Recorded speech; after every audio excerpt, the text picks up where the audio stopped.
Prabowo Subianto adalah seorang pengkhianat. Assalamualaikum warahmatullahi wabarakatuh. Salam Om Swastiastu. Namo Buddhaya, salam kebajikan dan salam sejahtera untuk kita semua.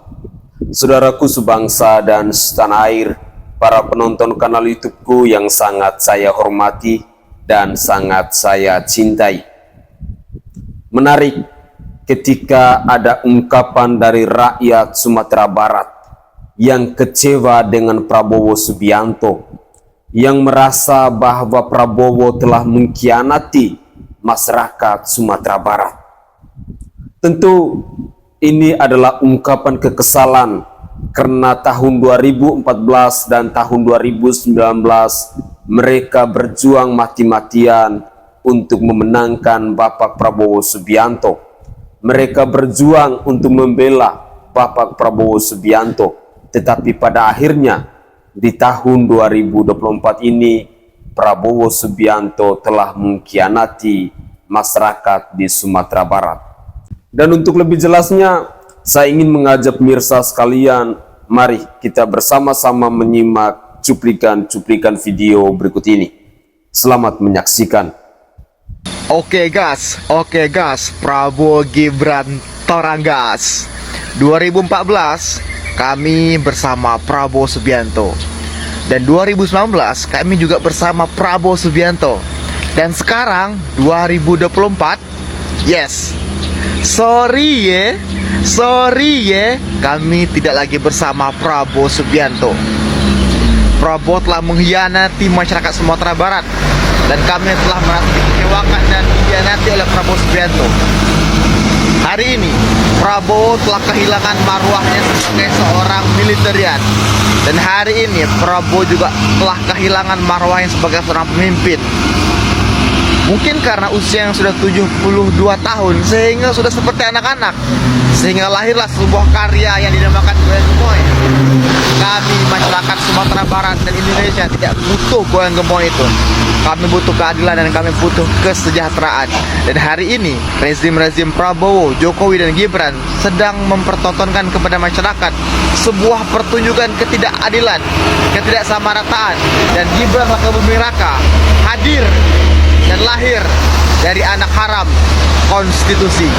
Semua hadir di dalam kemunafikan dan semua hadir di dalam kebohongan. Ini rezim yang luar biasa. Ini rezim teramat jahat yang pernah kami alami selama bangsa Indonesia ini ada. Anies Rashid Baswedan adalah sebuah pilihan untuk masa depan Indonesia yang cerah. Lihat, Anies dan Caimin punya dasar agama yang kuat, punya pemikiran-pemikiran cerdas, dan punya rekam jejak yang sangat luar biasa. Prabowo Subianto, apa yang beliau punya? Saya masih meragukan sampai hari ini keagamaan Prabowo Subianto. Manakah beliau mengaji? Manakah beliau sembahyang? Tidak pernah saya lihat. Hanya goyang-goyang gemoy yang mereka pertontonkan kepada kita semua. Jadi masyarakat Indonesia harus cerdas di dalam memilih pemimpin 14 Februari mendatang. Oke guys, Prabowo Gibran jangan guys. Katanya Gibran menjanjikan 19 juta lapangan kerja baru. Jadi pengen ketawa. Bro, jangankan buat orang lain, dia sendiri aja kerjaannya dicariin bapaknya. Mandirinya di mana? Aduh. Dia sendiri aja dicariin bapaknya tuh kerjaan. Sejak jadi wali kota sampai sekarang nyalonin. Aduh, ampun. Saatnya akal sehat bicara. Gibran, siapa bapakmu? Kok kelakuanmu seperti itu? Kan itu yang harus dipertanyakan. Ya, dari anak yang sebetulnya belum cukup dewasa dalam pengertian yang lebih jauh ya, matang. Pasti dipertanyakan, ini anaknya siapa sih, kan begitu kan? Oke. Ya kan? Bibit, bobot, bebet itu kan selalu di Jawa juga ada gitunya. Jadi sekarang ini sudahlah, jangan terlalu mempersoalkan Gibran. Kita soalkan Pak Jokowi. Kenapa kok tega amat sih Pak Jokowi sama anaknya memberi tugas yang begitu luar biasa? Atau karena Anda sudah tidak bisa lagi ya 3 periode, maka jadi joki dia, ya kan? Kan kasihan anak ini dijadiin begitu ya. yang sudah jelas. Seluruh rakyat Indonesia sudah bisa menilai. Saya nggak mau menjelek-jelekan Gibran lah. Buat saya dia mau disuruh aja gitu, udah anak yang berbakti pada orang tuanya. Ya, berbakti pada orang tuanya. Ya, tapi mencelakakan Indonesia kan dia nggak tahu. Ya, bahwasanya kapasitas dia dan kemampuan dia yang hanya segitu dan begitu itu, ya sebetulnya jauh dari tantangan Indonesia ke depan dan harapan Indonesia ke depan. Kok tega sih gitu ya? Kok tega amat sih Pak Jokowi gitu ya? Katanya Pak Jokowi itu cinta Indonesia. Jadi saya bertanya setelah lihat Gibran, ini Pak Jokowi ini cinta Indonesia apa rakyatnya, apa cinta sama kekuasaannya? Cinta sama dirinya, legasinya gitu kan? Yang harus kita bangun legasi Indonesia. Bukan legasi Jokowi. Oke guys, itu adalah cuplikan-cuplikan video di season pertama. Dalam cuplikan video di season pertama ini, kita melihat bagaimana hilangnya kepercayaan dari masyarakat Sumatera Barat kepada Bapak Prabowo Subianto. Prabowo Subianto dinilai tidak berwibawa lagi. Prabowo Subianto dengan usianya yang sudah 72 tahun itu dinilai kelakuannya seperti anak kecil. Dengan joget gemoy atau goyang gemoy yang sering kali Bapak Prabowo Subianto pertontonkan saat kampanye, membuktikan bahwa kelakuan Prabowo Subianto seperti anak kecil. Lalu dalam cuplikan-cuplikan video ini juga kita mendengar bagaimana kecaman yang masih terus disuarakan kepada putra Presiden Joko Widodo, Gibran Rakabuming Raka. Mereka menilai bahwa seorang Jokowi memang tidak mampu untuk mendidik putra mahkotanya. Seorang Joko Widodo telah memaksa putra mahkotanya untuk mendampingi Bapak Prabowo Subianto dengan menabrak aturan di Mahkamah Konstitusi. Ada sebuah pelanggaran etika berat yang sudah kita ketahui bersama-sama. Tetapi seorang Presiden Joko Widodo tidak peduli akan hal itu, hanya karena nafsu, hanya karena ambisi untuk berkuasa di bangsa dan negara ini. Saudaraku sebangsa dan setanah air, kurang lebih lagi 14 hari kita rakyat Indonesia akan bersama-sama pergi ke TPS untuk memilih pasangan-pasangan terbaik, calon-calon pemimpin terbaik untuk melanjutkan legasi dari Bapak Presiden Joko Widodo di periode 2024 ini sampai 2029 mendatang. Saya ingin mengajak kepada kita semua, mari kita pelajari segala track record dari semua calon pemimpin kita saat ini, baik itu di 01, 02 maupun 03.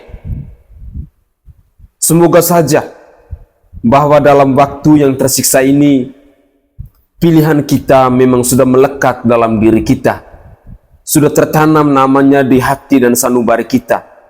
Kita sudah berpikir secara rasional untuk memilih mereka. Kita sudah mampu untuk bertanggung jawab dengan pilihan kita. Jika mereka terpilih dan menang dalam Pilpres 2024 ini, kita yang adalah rakyat yang memberikan kepercayaan, yang memberikan mandat kepada mereka, mari kita dukung mereka, mari kita support mereka. Tetapi jika pilihan kita tidak menang di Pilpres 2024 itu, semuanya kita serahkan kepada Tuhan Yang Maha Esa. Beliaulah yang telah mengatur segalanya yang ada di muka bumi ini. Mari, saya tidak pernah bosan-bosan mengajak kita semua bahwa di Pilpres 2024 ini adalah sebuah tantangan yang paling berat dengan fenomena-fenomena politik yang selama ini semakin hari semakin memanas, dengan adanya aksi premanisme, dengan adanya intimidasi dan lain sebagainya. Semoga saja kita rakyat Indonesia tetap konsisten, tetap komitmen, tetap meyakinkan dan tetap mengikuti suara hati kita, bahwa orang yang saya pilih adalah orang yang memang benar-benar sudah saya percaya bahwa beliaulah yang layak dan pantas untuk menjadi orang nomor 1 dan nomor 2 di bangsa ini. Pilihlah pemimpin yang berkualitas, pilihlah pemimpin yang benar-benar dia punya niat untuk memajukan, untuk mensejahterakan kita rakyat Indonesia. Mari kita lanjutkan lagi.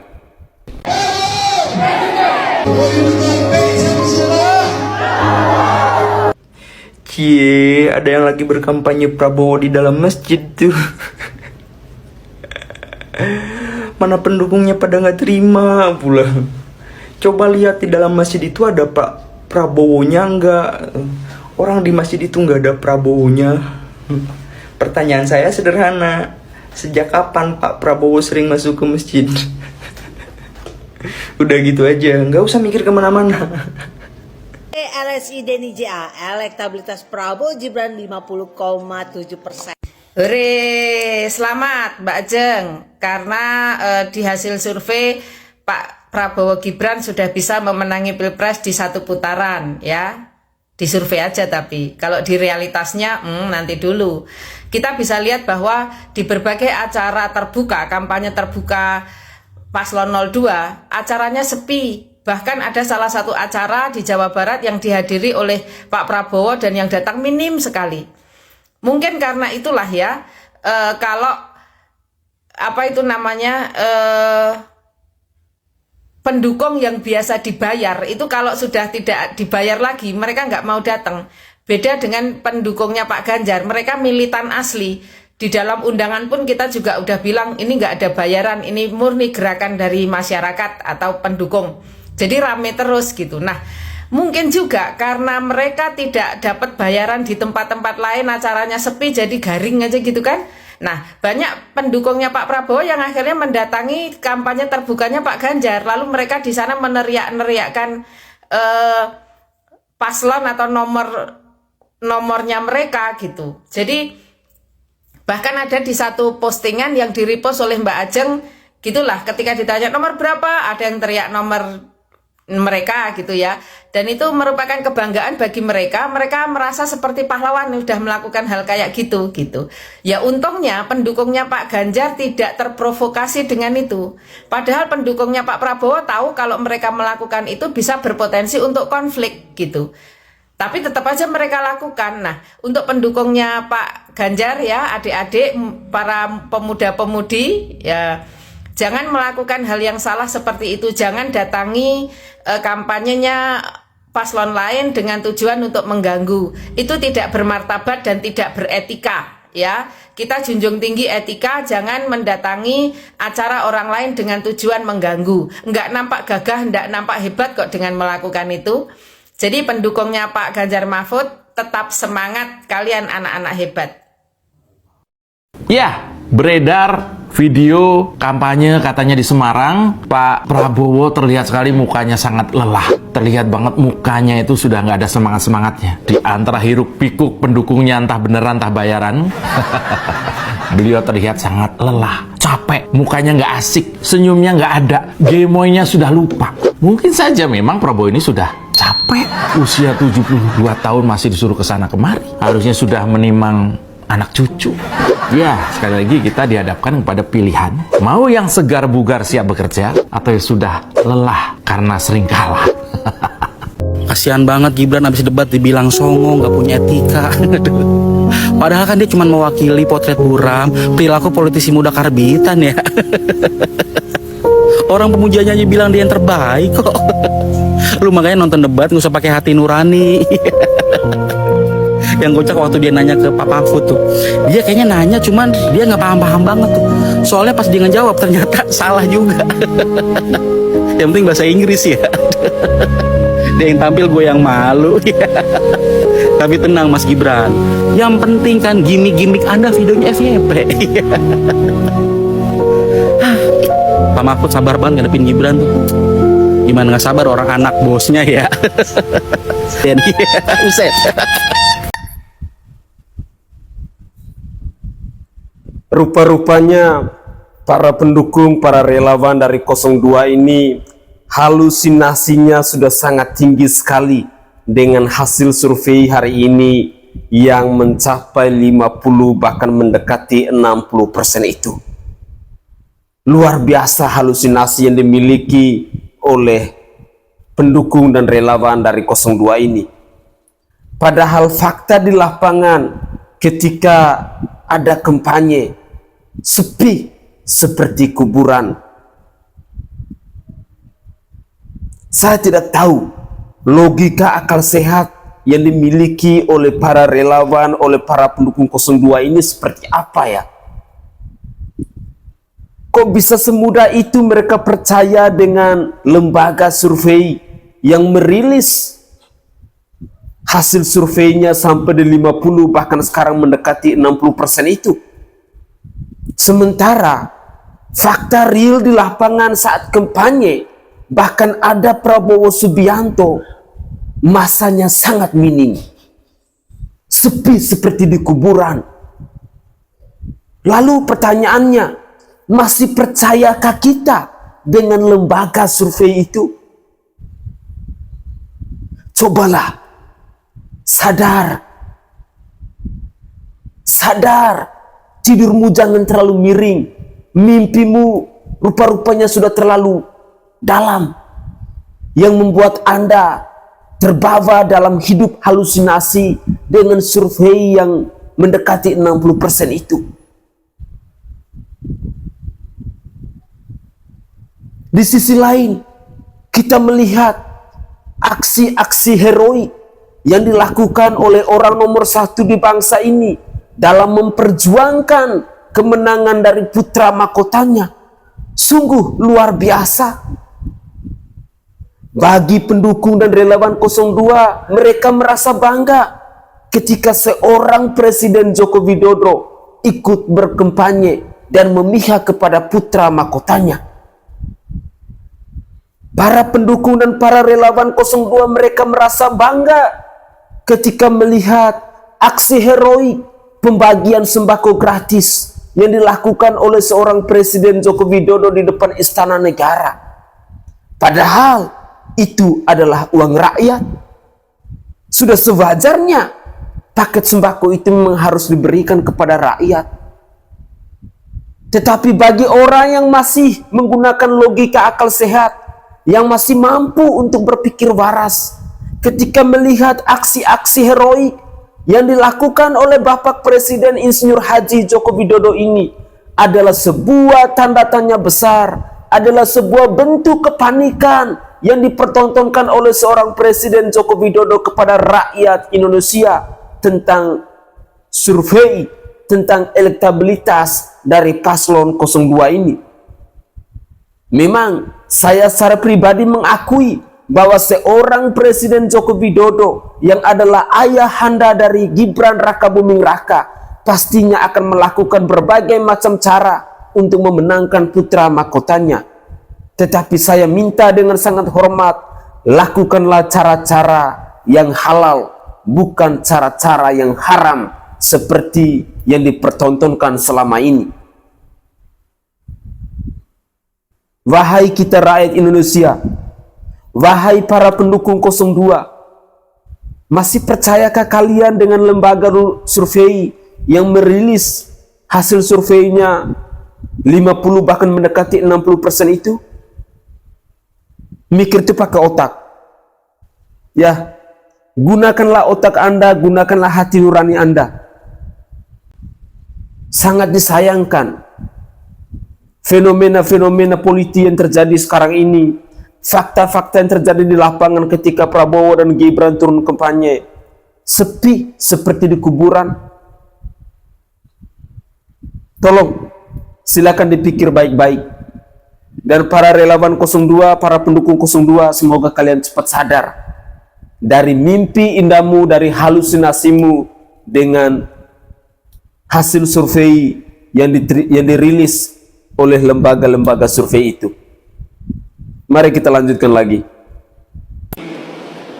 Nanti kalau Demokrat 5 tahun ke depan kembali ke pemerintahan nasional, punya menteri, insya Allah lebih banyak lagi yang bisa dilakukan, termasuk membangun Pacitan.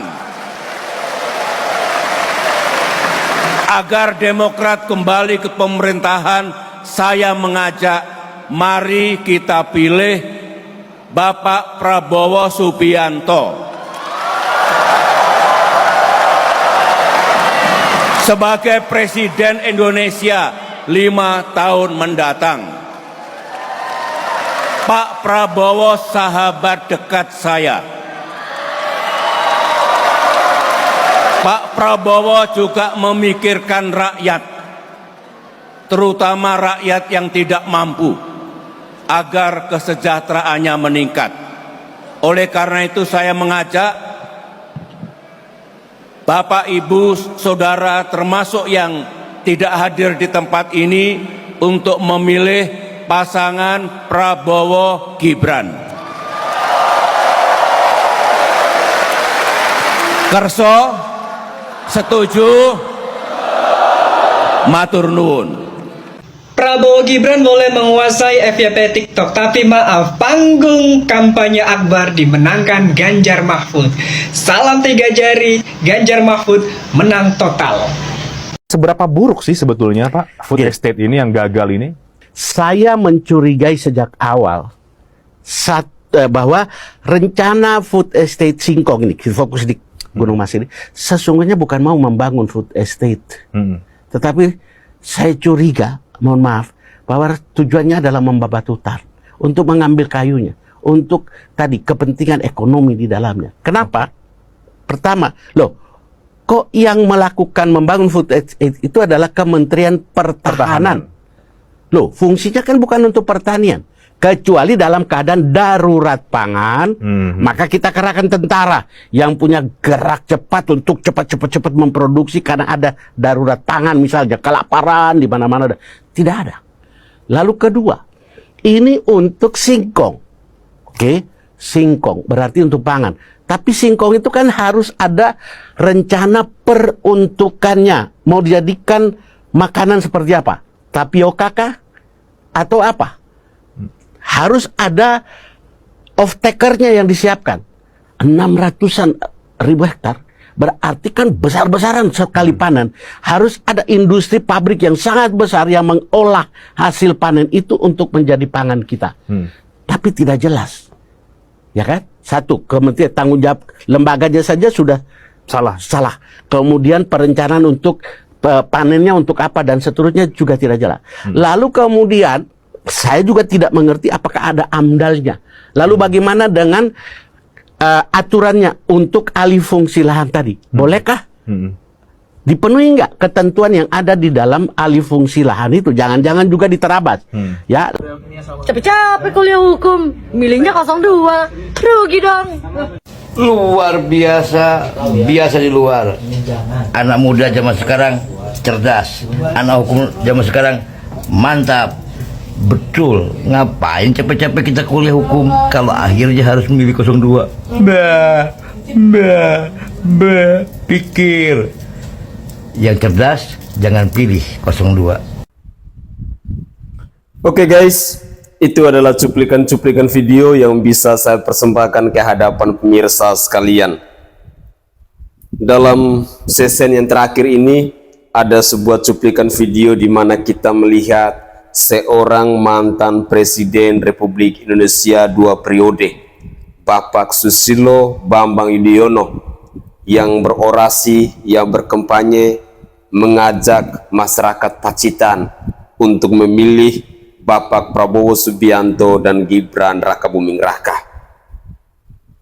Satu pernyataan yang menarik ketika saya mendengar pidato dari SBY ini, ketika dia mengatakan bahwa Prabowo Subianto itu sahabat saya. Memangnya kenapa kalau Prabowo Subianto itu sahabatnya Bapak SBY? Oh, atau jangan sampai karena sahabat, apa yang dilakukan oleh Prabowo Subianto yang akan datang seandainya terpilih sebagai presiden di bangsa ini akan mengikuti Bapak Susilo Bambang Yudhoyono. Rekam jejak dari seorang SBY sampai 7 keturunan orang tidak akan lupa. Yang salah satunya apa? Bapak SBY dikenal dengan nama Bapak Mangkrak. Masih ingat rumah hantu Hambalang?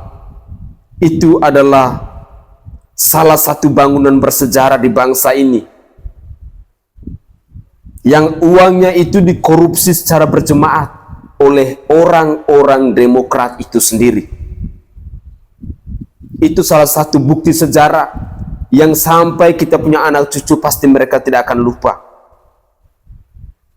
Dan saya berharap dari Menteri Pendidikan mungkin bisa masukkan monumen Hambalang itu ke dalam buku sejarah untuk dijadikan bahan pembelajaran di sekolah. Sehingga saya secara pribadi ketika melihat orasi atau mendengarkan orasi dari Bapak SBY ini ingin ngakak. Karena apa yang dia bicarakan menampar kembali ke mukanya sendiri saat dia menjadi presiden di bangsa ini 2 periode. Bicara soal infrastruktur, bicara soal merakyat, bicara soal pembangunan dan lain sebagainya. Rakyat Indonesia tidak percaya. Karena di masa kepemimpinan Susilo Bambang Yudhoyono, perlu kita ketahui khususnya kepada generasi penerus bangsa ini, itu kaum-kaum radikalis dipelihara, korupsi besar-besaran, dan korupsi itu dilakukan oleh mereka dari kader Partai Demokrat semua. Makanya jangan pernah memberikan kepercayaan kepada Partai Demokrat, partai yang telah melakukan korupsi berjemaat. Itu adalah fakta yang tidak bisa dibantah oleh siapapun. Ada Nazarudin, ada siapa lagi, Angelina Sondak, masih banyak orang-orang Demokrat yang saat itu menikmati hasil korupsi untuk pembangunan Wisma Atlet olahraga itu. Dengan demikian, saya berharap bahwa cuplikan-cuplikan video dari awal hingga akhir setidaknya bisa menambah informasi buat kita, lalu bisa mengedukasi kita di detik-detik terakhir yang kurang lebih lagi 2 minggu ini kita akan pergi ke TPS untuk mencoblos para paslon kita, para capres kita, cawapres kita. Pilihlah mereka yang berkualitas, yang pantas dan layak. Jangan memilih calon-calon pemimpin karbitan. Jangan memilih calon-calon pemimpin yang punya track record atau rekam jejak masa lalu yang kelam. Jangan. Pilihlah pemimpin-pemimpin yang benar-benar merakyat, yang berkualitas, yang punya niat untuk membangun bangsa ini. Begitulah kira-kira. Saya Sainai dari Provinsi Nusa Tenggara Timur. Saatnya kita yang rakyat jelata harus berani untuk bersuara. Salam hormat, salam NKRI, dan salam Pancasila untuk kita semua.